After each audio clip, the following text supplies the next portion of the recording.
Réussir le DELF, niveau B1 du cadre européen commun de référence pour les langues, Commission nationale du DELF et du DALF, Centre international d'études pédagogiques, copyright les éditions Didier 2006.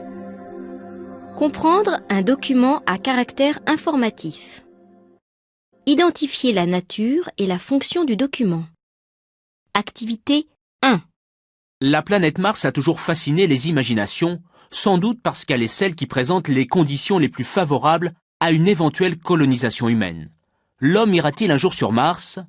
Avec nous les astronomes Jacques Moroni et Sylviane Longchamp qui ont aimablement accepté de répondre à nos questions.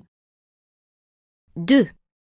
Aujourd'hui, nous vous emmenons dans le Yukon, cette province austère mais passionnante du Grand Nord canadien, sur les traces des chercheurs d'or du grand écrivain Jack London. 3.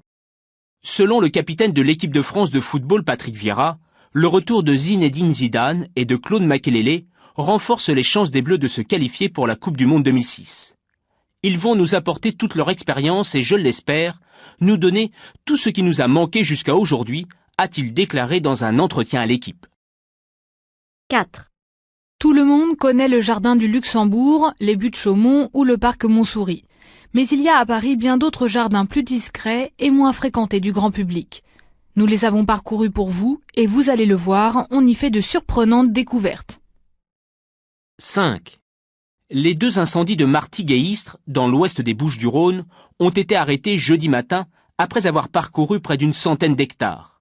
Les pompiers ont maîtrisé les flammes durant la nuit mais restent sur place pour éviter les reprises. Le vent devrait en effet souffler jusqu'à 80 km/h cet après-midi.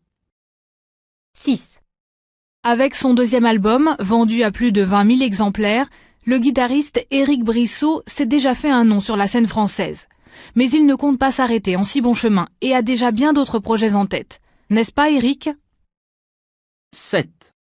Avec une croissance de 4,3% de sa production, l'industrie automobile a pleinement participé à la reprise l'an dernier en France, selon une étude publiée jeudi par l'INSEE.